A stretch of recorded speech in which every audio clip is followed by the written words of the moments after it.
Hello, my name is Cody. Welcome to the Unifying Field podcast. I am so glad you are here. I've started incorporating other people's stories into this show, and I've talked about in the past how our stories have the ability to create heaven or hell on earth for us and the people we interact with. That is, if we attach to the stories our egos create, and that is absolutely true. We absolutely view the world through the lens of the stories we are attached to, good or bad. However, our stories are equally as powerful in inspiring others going through similar situations and inspiring them with the knowledge that, hey, it is possible to overcome this suffering, this pain. It shows others that it is possible to become free from the bondage of the mind and truly change our worlds for the better. And when we change our inner world, we now acquire the power to change the outer world. So from the bottom of my heart, I am thankful you are here. Welcome to the Unifying Field.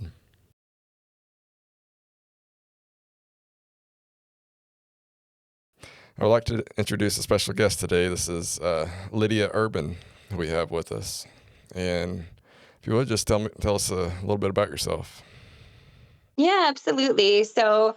I grew up basically just an average American girl, Midwest living.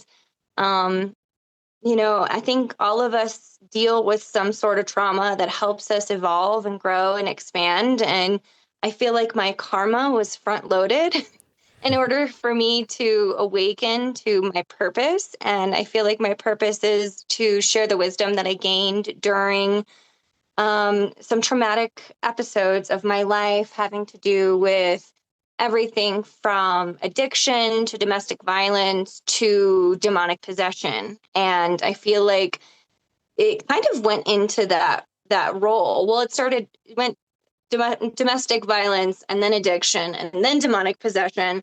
And it was this like progression that happened. And it was because I was really needing to take a hard look at myself, take a hard look at my shadows, my behaviors, my patterns, um, and really shift my perspective and learn to love the hurt little girl that I was when I was in these difficult situations, learn to accept her and forgive her and, um, you know, really evolve into the woman that I am today instead of continuing to be victimized and holding myself in this trauma loop that will continue and does Yeah. continue until you look at those shadows. So that's where my journey has come from, and the wisdom that has evolved from that is just tremendous. The amount of information that I have received because of the things that I've had to endure has been life altering. And I believe that everyone comes to these insights in their own way, and some of them later than others. I just happened to receive a lot of the lessons early on. So hopefully I'll never have to deal with them again. Let's pray. Right.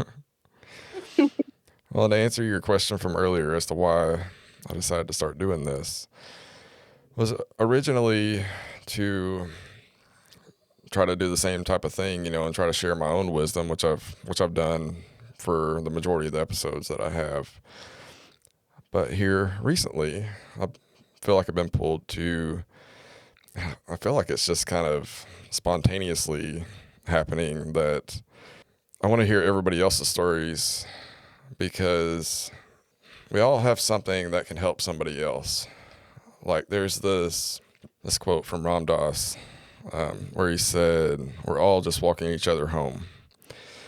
And so I may not be able to relate to this one person, but you may be, or they may be able to, but they may be able to relate to you, and some other person or whatever. We're not the same, but there's somebody out there that has a similar story and similar struggles and that type of thing. And so, yeah, I'm excited to share everyone's story and see Beautiful. what Yeah, happens. we all have all of the human emotions. We all have fear. We all have guilt. We all have shame. We all have joy. We all have, you know, we all have blessings. We all have gratitude. We have all the full spectrums of human emotions. It's just about where our baseline fits and how we can experience those with the different events that happen in our lives. And so these podcasts are really cool because, like you said, it may not resonate specifically with your audience or her audience, but eventually we all come in this big circle, this cycle of realization that we're all one. You know, we Mm-hmm. all have the same origin stories, and we all live and we all die. Just trying to make it as easy as possible to get through this life, and whatever resonates with you to help you move through these difficult times, then that's your story and that's your journey and that's your path. Absolutely. So tell me about kind of what your turning point was, and to making you want to share your wisdom and making you know that you had a story to share. What is your story? Well, I've always had a lot of knowledge because spirituality has been a passion of mine for many years. When I officially hit rock bottom back in I want to say 2014, I was ready to end my life, you know, um, and I went and got help because that's the point I was at, and got loaded up on a whole bunch of medications, which all it did was make me feel like how I would imagine a sociopath would feel, not being able to feel a thing, and that wasn't any good.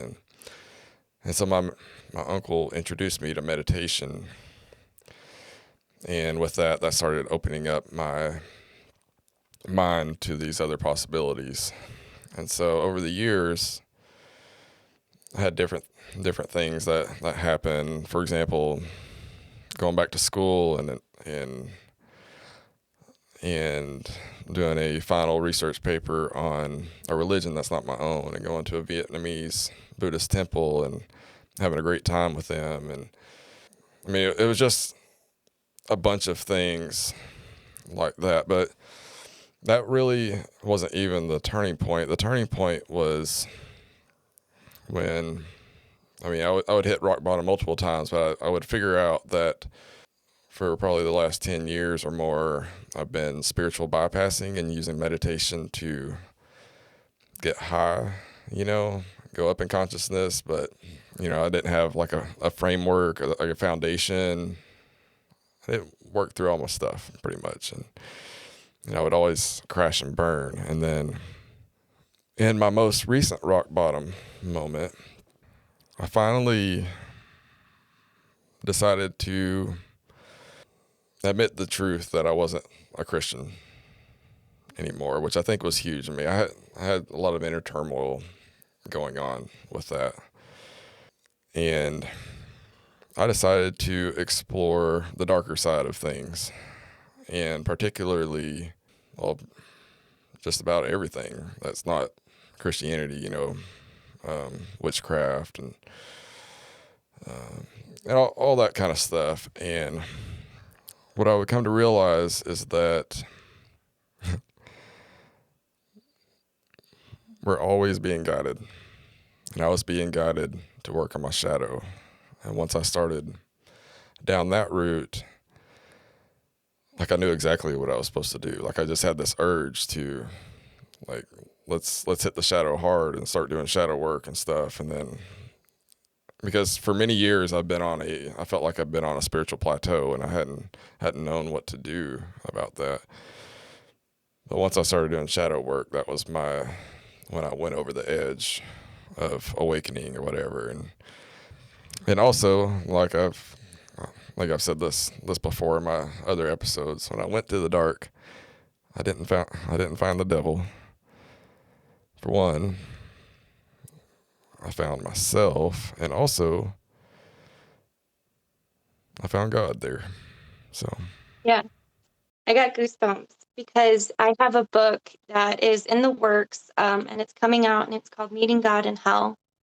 And a lot of my story had to do with um, being demonically possessed and going into that dark side and realizing that those demons are really just like bumpers. Like they really just guide you back to your alignment. They guide you back Absolutely. to yourself. And so there is no such thing as like dark and light. Like it's two sides of the same coin. Just like you can like um, being 100% light and 100% dark, or like the yin yang symbol, where there's a little bit of the darkness in the light and a little bit of the lightness in the dark, to show us that uh, no matter what we choose to do, there's always a path home. There's always a path back to your sovereignty, back to your authenticity, and ultimately back into alignment of where you're supposed to be, who you're supposed to be, and who you're supposed to serve in this lifetime.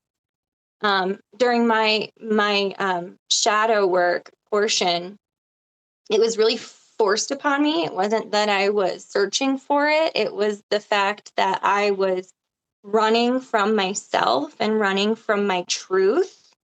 And my truth was that I was desperate for love and acceptance, and I was desperate to be taken care of, and in a way that like held, but I felt the world pressured me to be beautiful, and that was the only value that I was able to give, was through sexuality. And so I ran with that, and in that I like put a price tag on my body and on my actual essence.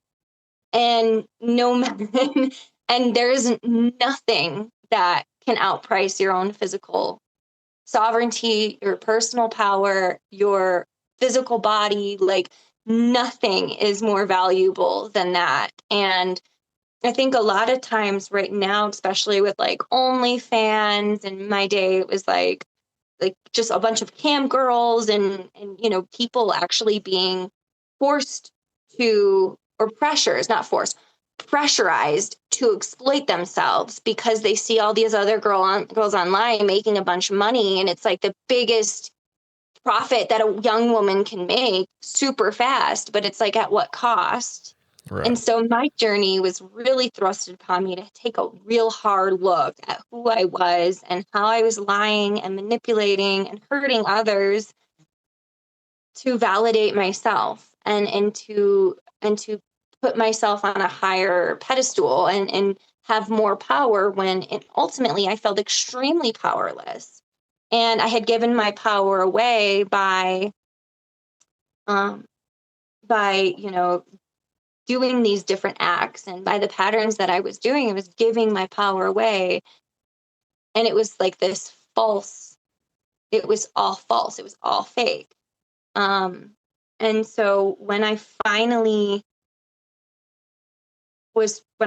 looked at that, my entire life uh exploded. And I mean, I had a finance job.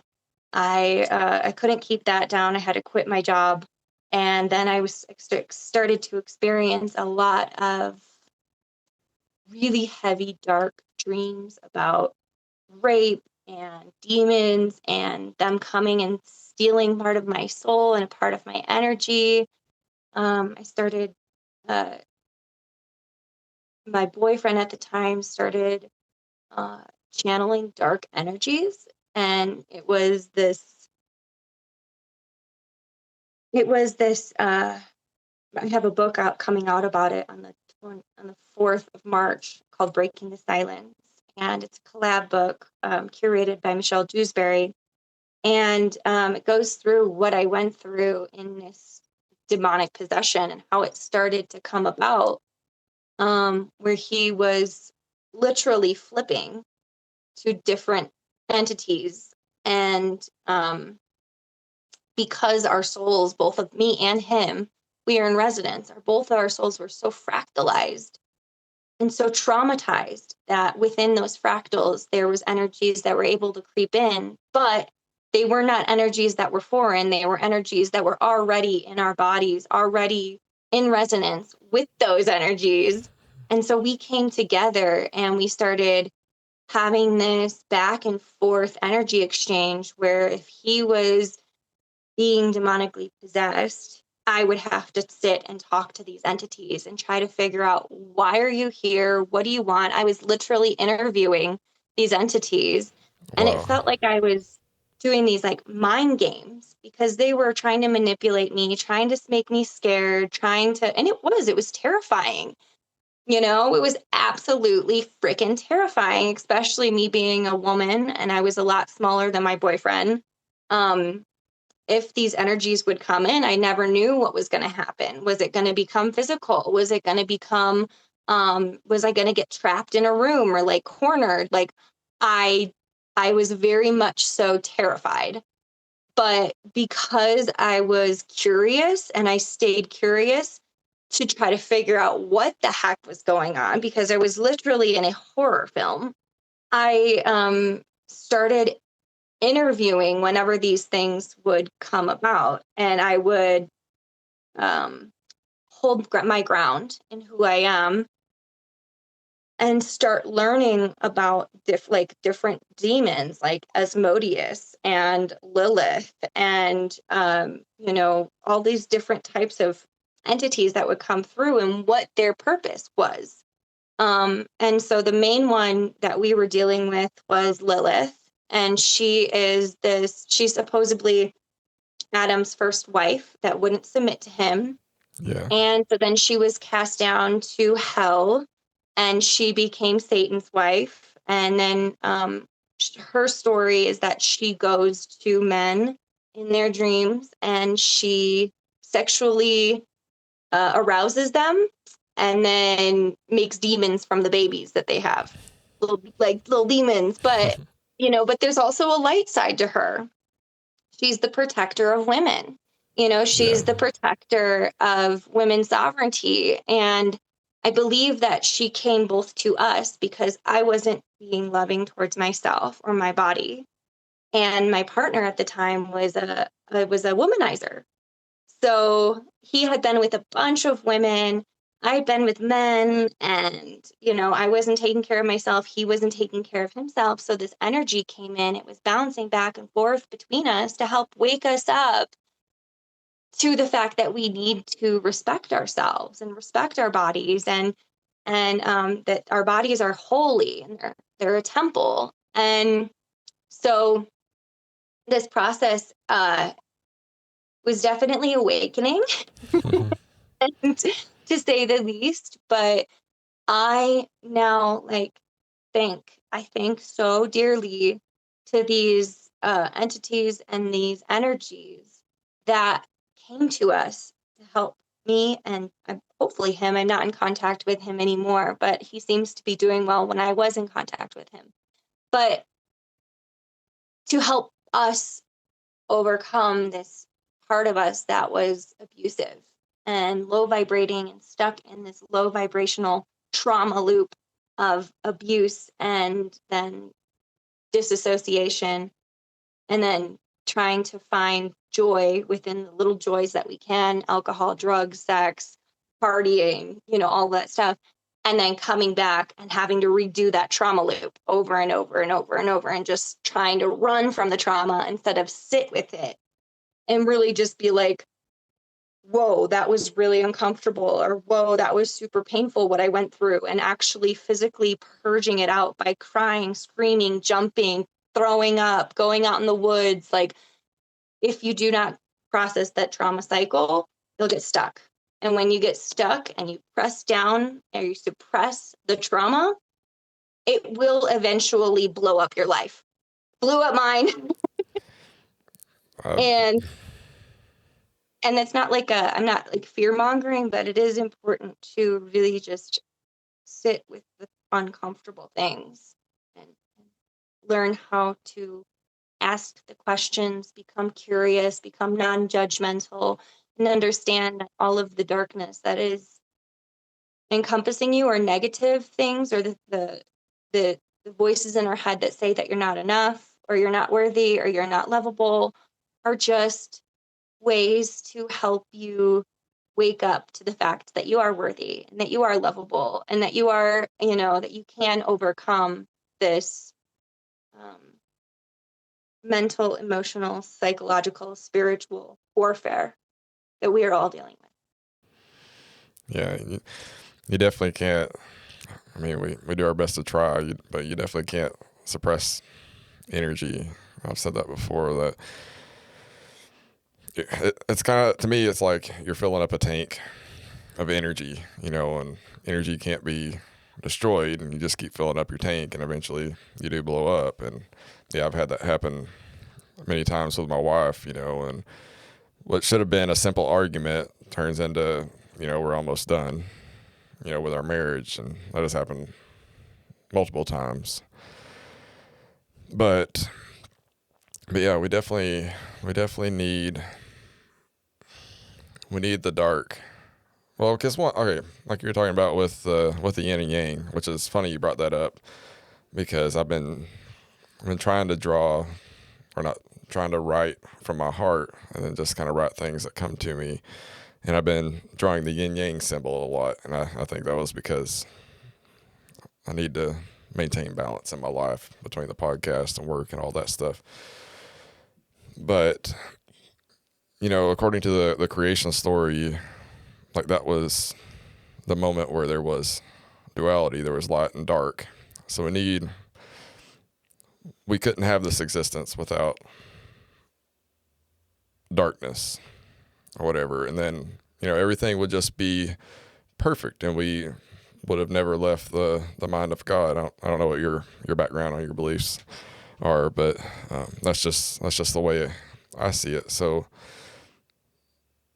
the moment there became duality, there became this ability to experience all these different aspects of life. And so if it was all perfect, we'd still be in the mind of God, and there wouldn't be any reason to be here. It would just be heaven on earth, and we'd just be having a fun time. But I feel like we come here to grow and evolve and to experience and learn from our experiences, and that kind of thing. I think this heaven on earth, I think it can be. I mean, I believe that I think heaven and hell is a mindset. Yeah. And, we can really put ourselves through hell by denying our truth and by getting super defensive and not being open, by being rigid. There's a lot of really dense things that could keep us in that hell mindset. And it's just a lower vibrational frequency of all of these jealousy, fear, guilt, all of the low vibrational frequencies that keeps you in hell. But how do we raise the bar so that our baseline is neutrality, at least, instead of fear, which, we live in 2026 and we're constantly being fear mongered by the media, by Absolutely. music, by the news, by, anything. And so by the stock markets, it's like constant fear mongering to keep us easily controllable. But we can, if we tune all of that out and we start learning how to regulate our nervous system, rewire our brains to have a better mindset, to be more optimistic, then the universe is unconditionally supportive. So if you say, I believe that today is going to be an awesome day, the universe is going to say yes. And I think that's a really powerful thing because we're taught about, we've been so conditioned, indoctrinated by the church and by, for years, it's in our DNA, it's from our lineage to say that if you are bad, you're going to hell, and it's like, wait, like, wait, hold on. That doesn't make any sense. And it keeps us in that fear. And so if we start looking for beautiful things, more beautiful things will occur. If we start looking for magic, I know you started talking about, you did witchcraft and stuff. If we start really being intentional with our thoughts, our words, our actions, what we consume, who we are around, then we can truly start being a creator of the life. And that's when we're co-creating with God. We're not subject to everything that is happening to us. We are actually participating in our lives from a grounded place. I believe that we have this beautiful intuition that comes from a higher source, but we are also of earth. Our bodies, our physical bodies, are from Mother Gaia. And so Mother Gaia is the one that has like a lot of this dark energy that is within her being, because there's been so much bloodshed over land and desecration and pillaging and rape and all of this stuff that happened on the earth. The earth remembers, water remembers, and we're 70% water. Yeah. So we are dealing with the physical, but we also are etherical beings. So we have to be able to ground, get within our bodies, feel our feelings, get within earth. And then also, once we're grounded, that's when we can start that's when we can start like using spirituality as like a channel to be moving from our heart instead of moving from our root chakra, which is fear. And or on the other hand, moving from like this ethereal, like where we can't ever get anything done because we're not grounded enough to actually start making progress towards our goals. It's like, "Oh, I'm up here." But it's just, we have to kind of meet it at the heart center to move forward. So it's all about balance. It's all about that yin and yang. Yeah, I can talk about this for hours. Yeah, absolutely. Like I said, in my own journey, I spent a long time thinking that just getting high. I always say it like that. That's what Ram Dass would call it. You know, you try to get high and everything is good for a little bit, and then go back out into the world and you just crash and burn. And that's not, to me, my understanding today, that's not real spirituality. That's just sweeping your problems under the rug. And everything is energy. Like you said, whatever vibration, whatever we resonate with internally is what we're going to draw to us. So if sorry, I'm getting multiple. Take a breath, ground into your body. Yeah. That's exactly what we need to be doing. It's just feeling into our hearts. I forgot where I was going to go with all that. But we're definitely co-creators of our reality, and everything we do involves energy. I mean, if you've got energy today, that's energy. If you feel happy, that's a type of energy. If you feel sad, if you feel angry, that's all energy. And when it comes to our problems, it is really difficult to sit with that energy whenever it becomes uncomfortable, because it is absolutely uncomfortable. Feeling everything that's going on within us is extremely uncomfortable.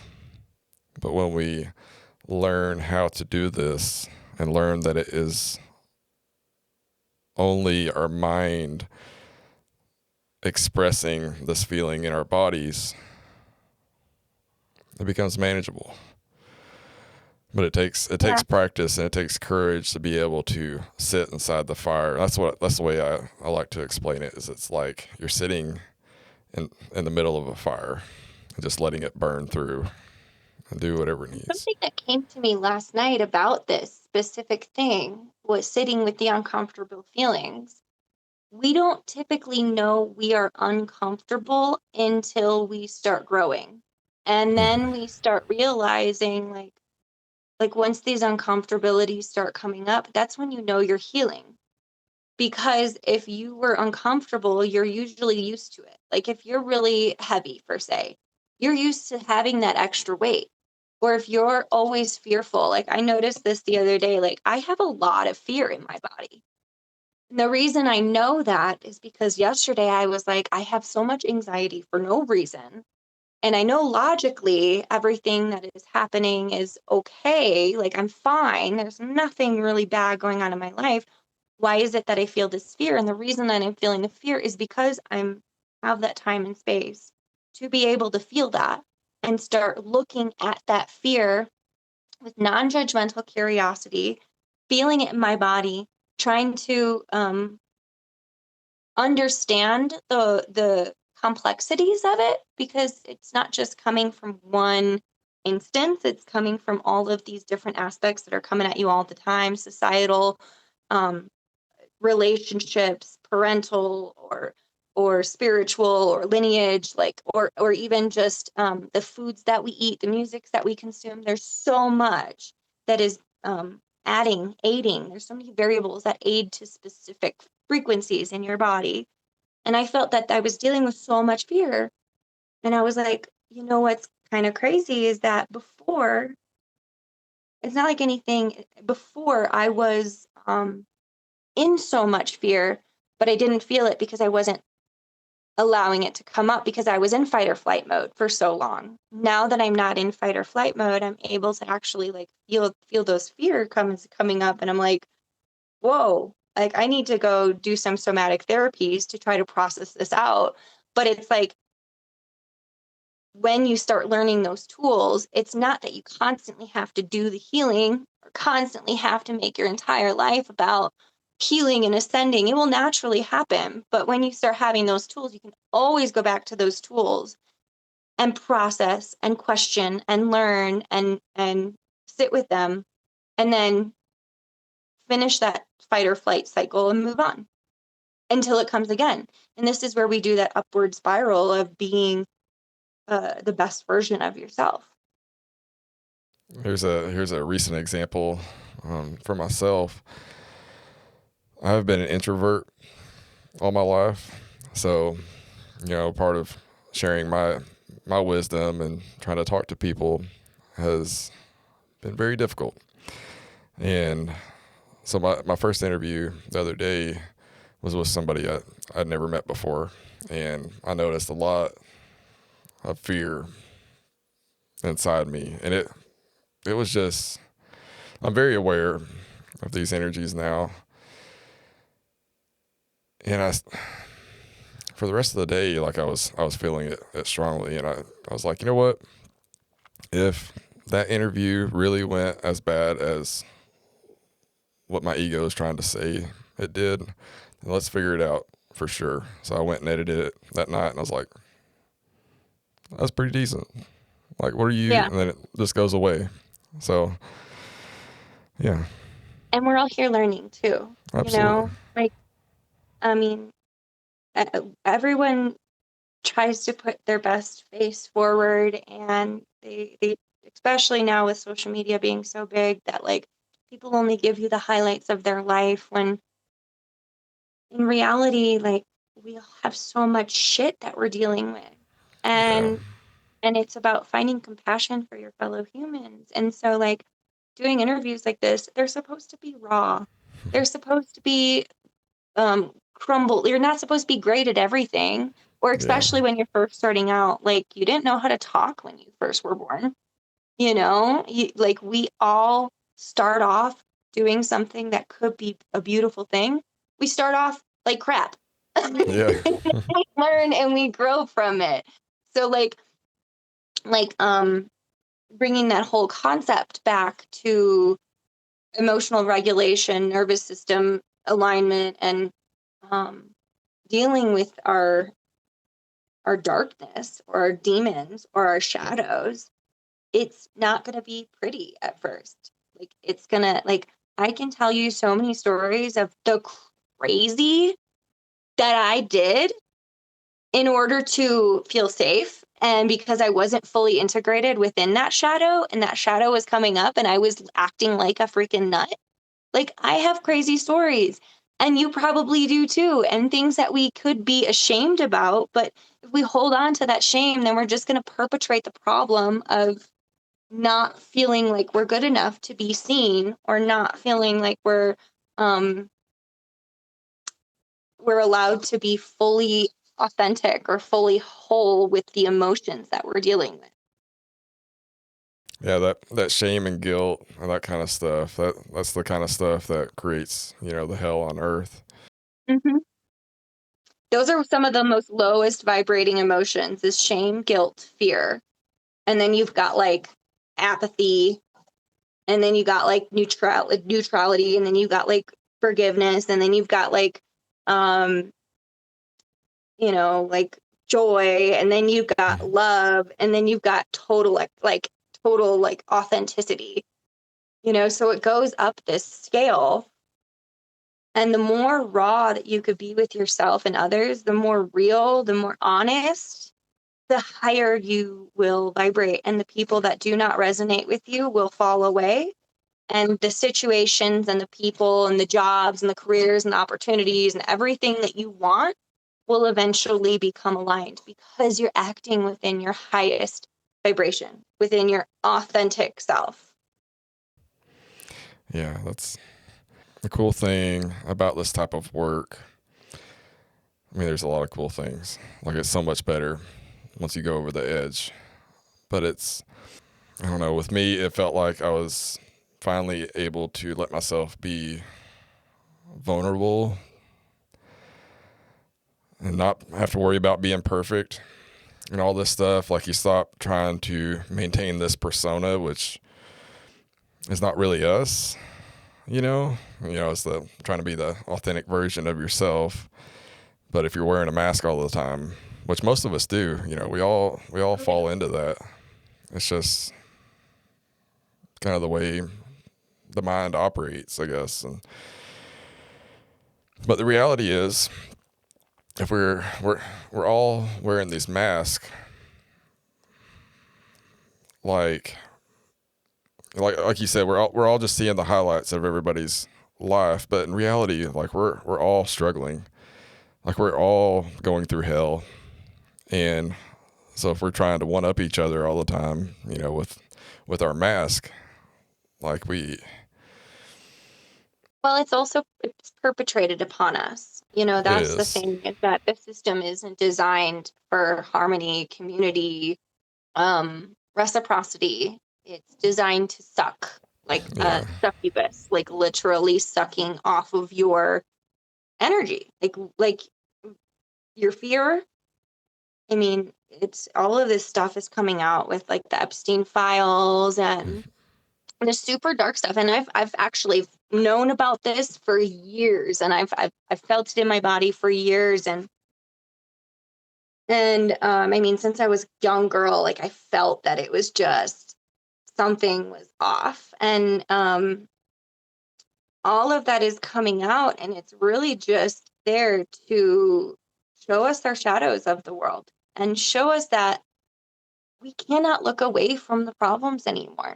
We really need to do collective shadow work and take off the masks and understand why there are are there perpetrators on not even just little kids, but all of society, especially being in the United States. Sorry, my dog is coming in.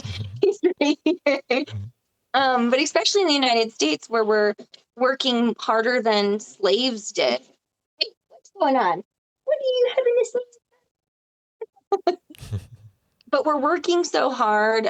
We're getting so pressurized where people can't afford anything. Where you just have to work, work, work, and then of course when you want the little instant gratification by buying stuff because it's the only thing you have time for to make you feel slightly good. And so it's just a consumerism economy, and it's trickled down from the consumerism energy that's literally a gridlock over the whole collective consciousness of being a slave. Being a slave, really. Uh, our society works to keep you in debt. So you got to keep working. And then, was it after like the 1950s or something? They figured out, or the government was like, hey, we can make a lot more money, a lot more tax money if both people have to work. So then Women that go into the workforce, yeah. which, I mean, there's nothing wrong with women going into the workforce, but it got to the point where nobody can afford, or as both people have to work to afford a house and all this stuff. And it's definitely not getting any better. It's definitely getting worse.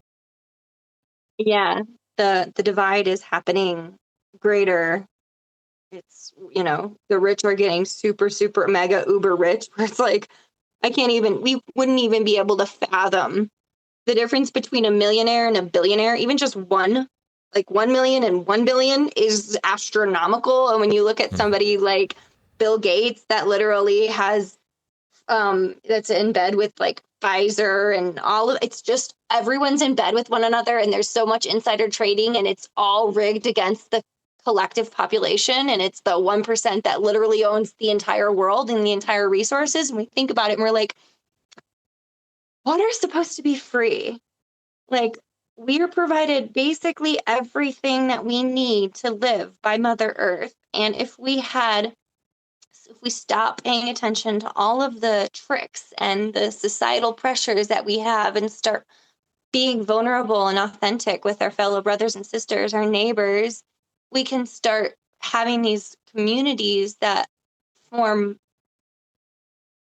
away from the pressures of society, away from the systems that have been perpetrating upon its people since all of lifetime that we've known, all record, you know? So Yeah. it's all intertwined.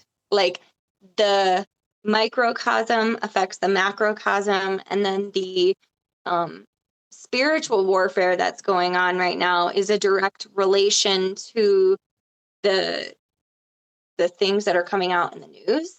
The things Yeah. that are happening within society, that is very upsetting and fearful, but we really have to look at it, and we really have to demand some sort of change and accountability for this type of behavior. I agree. But I think it starts with us not fighting each other, us not buying everything that they throw in between us. Like, hey, maybe this isn't actually what is going on. Maybe the real issue is that they keep throwing stuff in the middle of us and we start fighting each other. And that just, I don't know, that keeps everybody thinking that we are each other's enemies, but that's not the reality.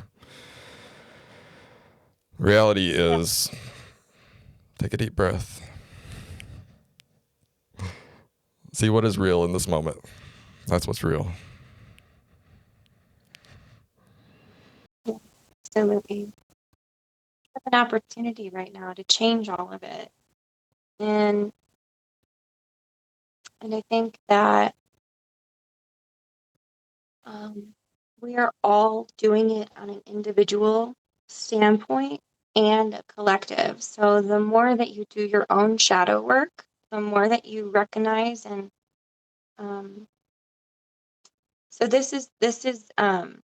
so the more that you do your own inner shadow work, whether it's dealing with past traumas, breaking generational patterns, um, thinking about the way that you're thinking, choosing your words more wisely, getting regulated within your nervous system so that you can be present in this moment to make choices from a place of grounded presence versus a trauma response.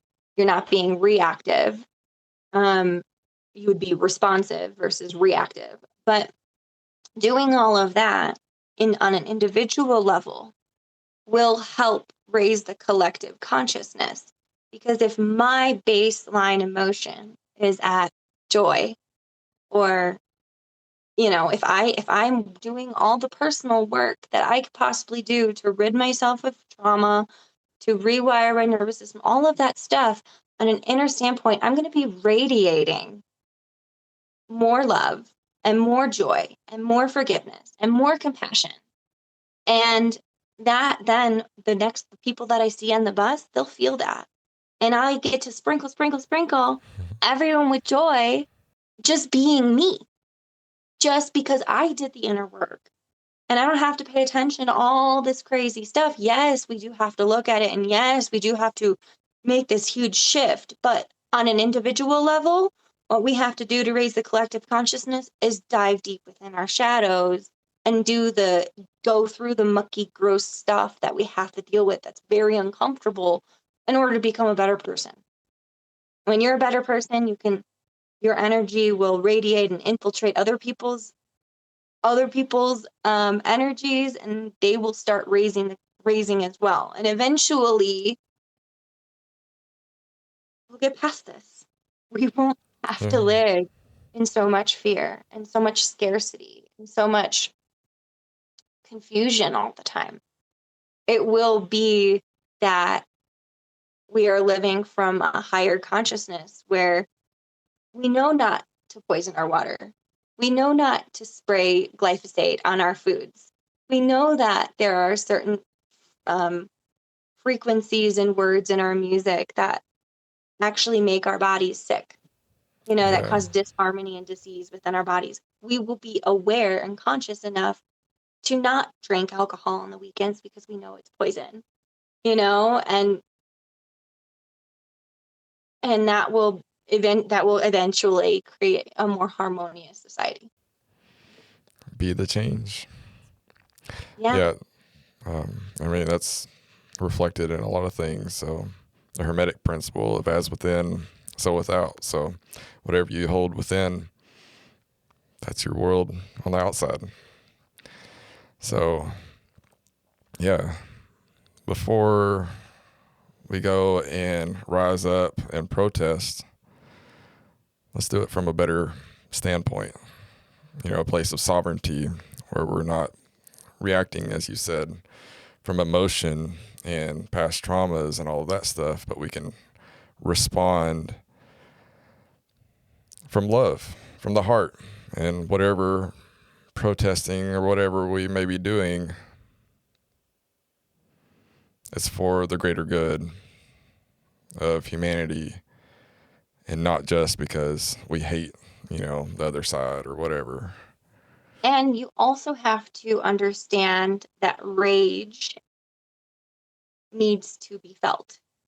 And Mm-hmm. so there are people that, like back in 2020, when there was a bunch of those riots and there was just a bunch of people lighting buildings on fire and stuff like that, like, yeah, that was a traumatic time for most of us. Like, that was very difficult. But we also understand that rage is something that we can't smile through and pretend it doesn't exist. It's not all love and light here. It's not like, okay, well, we can just come from a place of love. Like, no, sometimes it's like, Mm-hmm. you're all like, F you, man. Like, because it's injustice. You can feel Yeah. it in your body. And it's like, this is not right. This is complete unjust. And there is imbalance. And so you can hold like a sacred rage ceremony for yourself out in the woods, or, scream into your pillow, or do the things that you need to do in order to feel your feelings. I worked with a a community out in Tampa for a year or so. I'm actually heading out to Tampa for the whole month of March, doing ceremonies and teaching breath work and yoga and somatic therapies and healing and Wow. all of these different tools to help regulate your nervous system and feel your feelings. And there's a saying that we have is feel it to heal it, name it to tame it. So you feel your feelings to heal those wounds that have been had injustice done to them. And when things come up, you name it. You name it to tame it, because when you name something, it's like, okay, now I understand what that is, and I can kind of have a better grasp on what I'm feeling in my body. So you have a mental clarity, you have a Mm-hmm. somatic clarity on what is going on.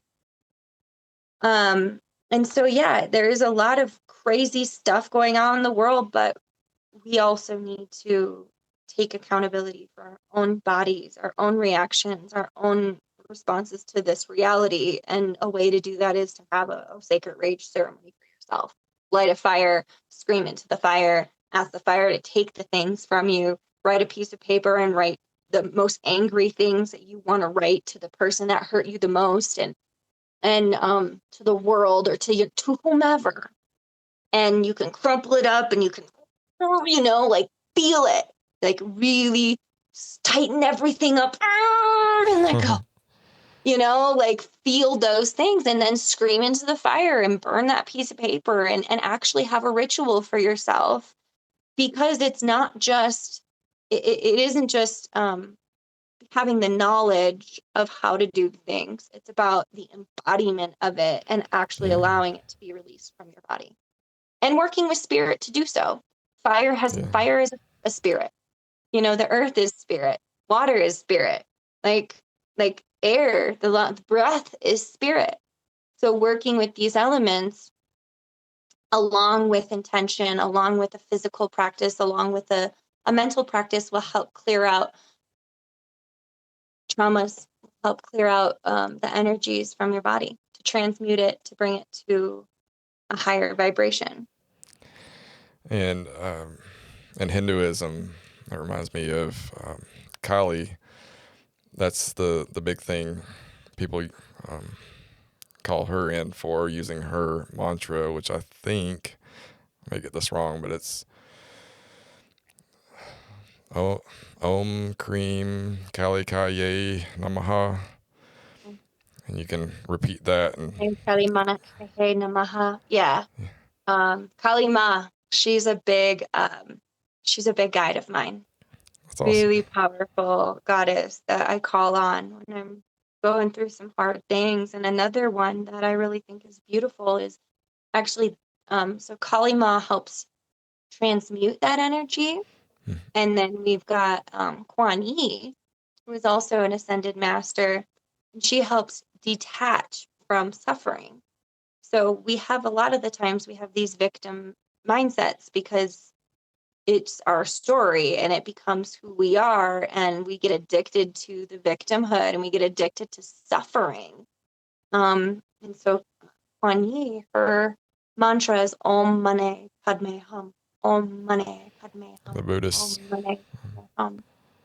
And she helps really move us beyond the addiction of suffering as well.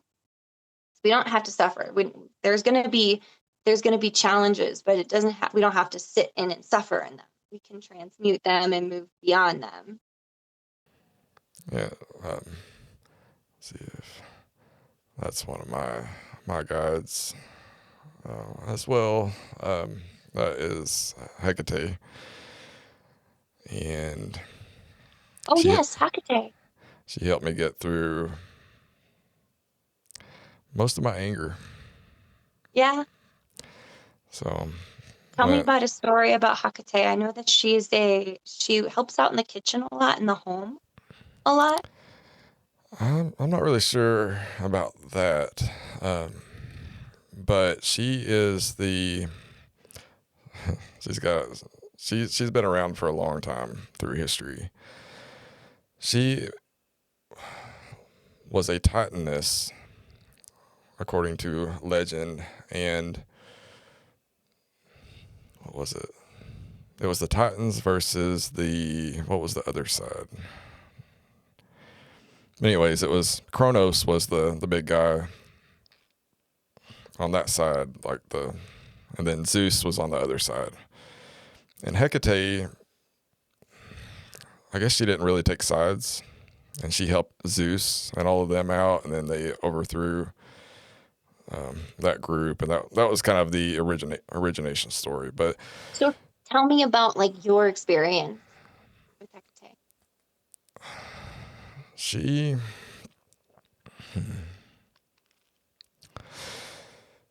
well, I took a course. Well, actually, okay.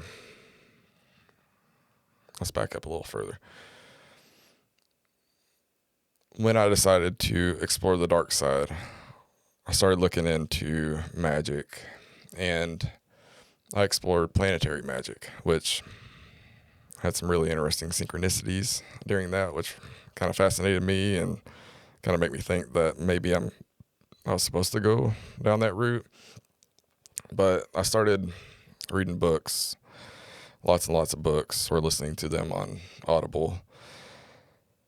And one guy really resonated with me, and his name is Jason Miller.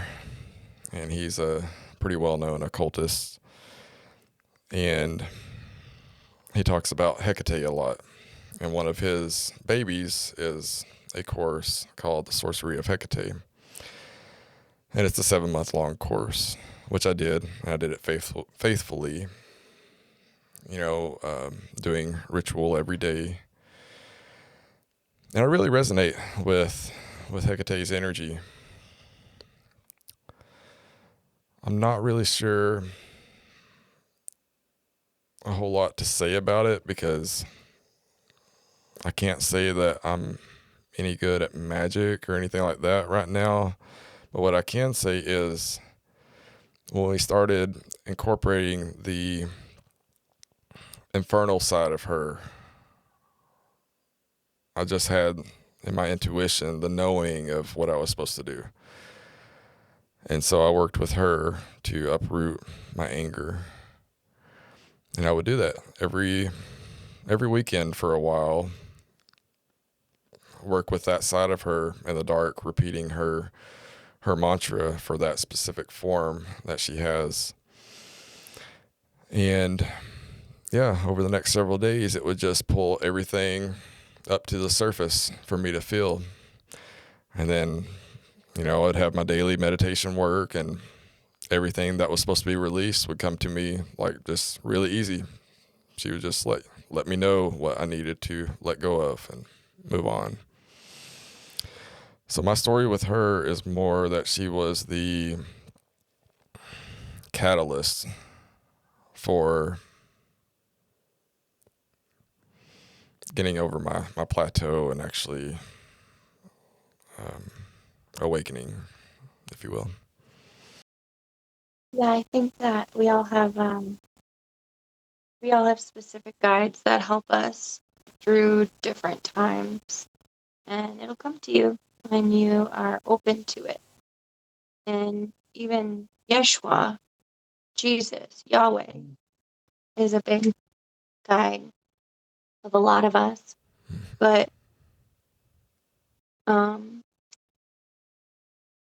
there are others that are just as powerful and are just as and are more are unique in the sense that will work specifically with your energies and what you're dealing with. Um, I've that's why I've had a problem with the Christian church and the Catholic church is because it exiles all of these other opportunities to be guided and to get wisdom from other than just Jesus Christ. Like Mary Magdalene, for me, she is one of my biggest guides. She is somebody that I resonate with on a deep, deep soul level, and she was a master. And her story wasn't told properly. It was corrupted for purposes of, suppressing the feminine. But she was working right alongside with Jesus and performing the biggest miracles and, really so there's this feminine energy that's coming up in the collective where it's like women are really interested in like taking back their power and not being subjected to the system anymore and these goddesses that we've been talking about, Kuan Yi and Hecate and Mary Magdalene and Kali, like they all have their specific things that they help. And there's not a hierarchy. They all are here for a reason. We all have a purpose, just like somebody that's like a heroin addict isn't better or worse than me, and I'm not better or worse than him, and somebody like uh Secretary of State or I'm not better or worse than them. It's just where we're at on our journey, and I think that's where we kind of do a full circle where it's like coming back to full acceptance and being unmasked and vulnerable in the sense that we're all here for the same reason, and it's to experience, expand, grow, and learn. This is like a huge school. Like we're here to learn about ourselves. Know yourself so that way you can know the world. And using these or working with goddesses or divination can help you truly get insight about who you are. Therefore, you can truly get insight about the world around you. Yes, absolutely. Yeah, it's our conditioning certainly plays a factor. I wasn't like a strict Christian or anything growing up, but I definitely grew up around it. Being from Arkansas, a small middle of nowhere town, it definitely has an effect on you. Like I even remember as a little kid at my babysitter being told that if I didn't get saved, I was going to die and go to hell and swim laps in the lake of fire for eternity and all that kind of stuff. And it certainly has its effect, and its roots are deep. But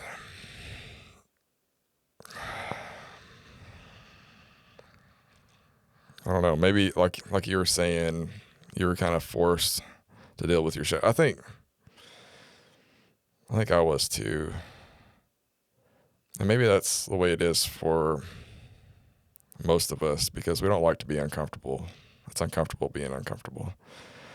And There's a book called Dopamine Nation, and it goes into the psychology, and I don't know what it's called, but like the chemistry behind it, which I get really interested in. Um, because you mentioned something like, oh, I'm not good at magic. You said that. And I was about to stop you and be like, absolutely, yes, you are, because your body is magic. Like your body is right, alchemical, bioelectrical chemical. So you're an alchemist. Like you literally eat food and it gets transmuted in your stomach to something else and it gives you energy. So you are magic, whether you believe it or not, because you're actually able to alchemically change something from one thing to another, just like we can do on a collective basis or on a personal basis. Like I was having a conversation with my partner months back, and we were talking about all this crazy stuff that's happening in society before the Epstein files even came out. And he was like, I just want to, like, we should just kill them all. And, like this is, and I'm like, listen, that's a solution, but it's not the solution, because the fact is if this energy just gets killed, like, let's say the person just gets killed, that's a pedophile, that energy didn't go through the process of transmuting those perversions, those inversions, to becoming right side up and aligned and whole. Like that energy is just going to transfer somewhere else, and we're just going to have problems somewhere else. So like it's what repeating it the really cycles. is, yeah, what it really is like transmuting this energy. And so you can do magic, and I forget the main point of all of this. Forget the main point, but you can do magic, whether you believe it or not. And all of us are doing magic all the time. Because if I smile at somebody and I am giving them energy and they smile back, it's like, whoa, magic, like I did that. Like, yeah, you have the ability to change people's lives with your words, your actions, your thoughts, your behaviors, all of it. Like you have that ability. Um, That's a great way to explain it. I really like when you can make something relatable by making it small. Like the smaller you can make it, the easier it seems. yeah, It's easier to convince your mind when it's not. I'm going to do magic to win $1 million or something like that. But no, what about right. something on a really small level that we can a little bit more realistic? Somebody said, I read something online, like they say that soup isn't magic. Like, I'm like, soup is magic. You're literally putting everything into a cauldron. This is You're true. changing it, you're changing the composition of it, and you're making something out of all these different ingredients. Um, yeah. And one So I ingredient forget may not taste very good on its own, but together in the soup. what. Yeah, absolutely. Absolutely. I want to be able to like rewatch this and remember what that thought was that I was about to like make my point, but then I remembered magic and I was like, you said that you weren't we didn't want to do magic, but whatever, it's neither here nor there. It's just interesting that all this stuff is coming out and we're having these conversations. We're not being burned at the stake. Thank God. Yeah. So if you have what would be your like, what is your main message for your audience? Like just in general or what? Yeah, in general, what is it that you want your main message, your main focus to be for your audience?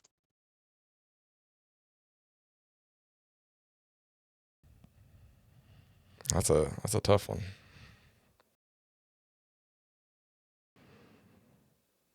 I know with my podcast, like I named it the Unifying Field because if you notice behind me, I have a whole bunch of idols and things. Like I'm very eclectic in my beliefs, and I love exploring all the different belief systems. I love Jesus. I love Hecate. I love Hanuman. I love the Buddha. I love Ram Dass over there. I love exploring all of this stuff. And after my awakening, like I realized none of it really matters in the end, but they all are originations from something within us that I think yearns to go home because this isn't our home. We're just here to experience this life and this specific avatar for this amount of time. And that's what everybody's doing.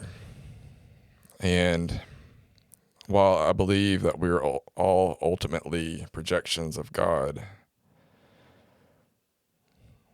part of the reason why we come here is to forget so we can have a genuine experience. And if we can begin to make peace with that,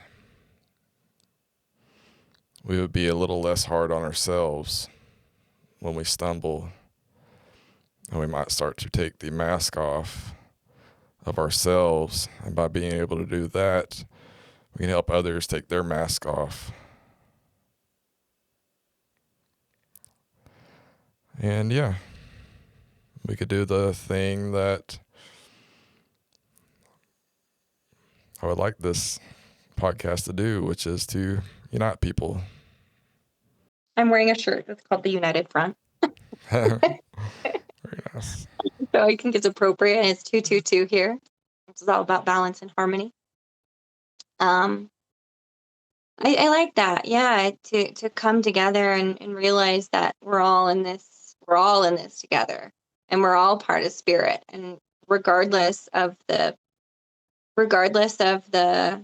deity that you idolize or who you pray to or what you pray to or how you do your rituals or whatever, all of us are spiritual. Regardless, like we are having a spiritual experience in a body on this earth. You know, me drinking water isn't just me drinking water, or me brushing my hair isn't just me brushing. It's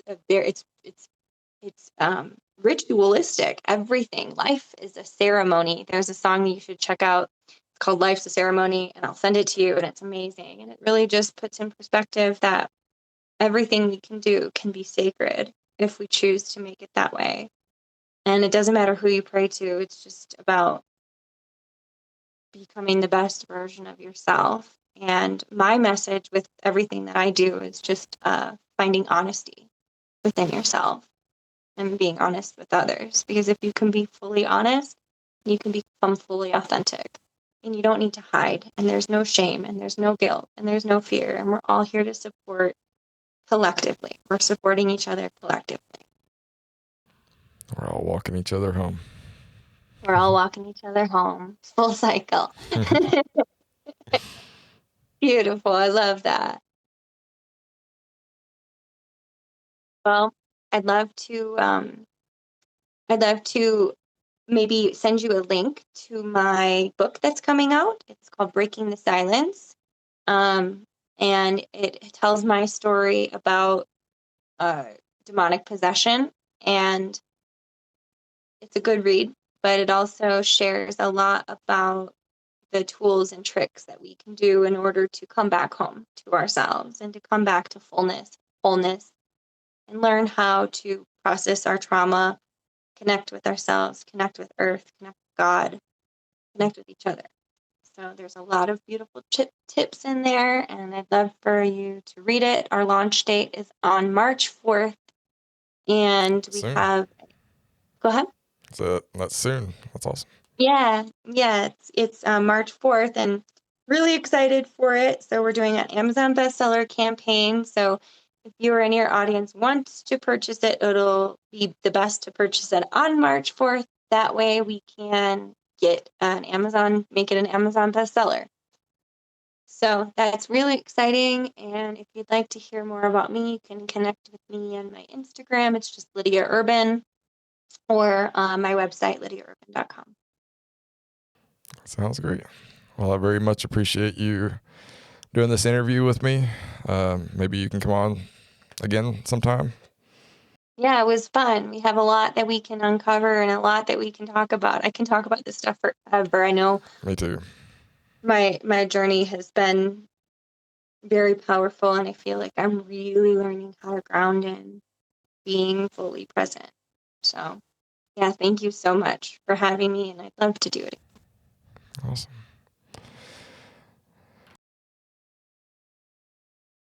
Thank you so much for joining us here on the Unifying Field.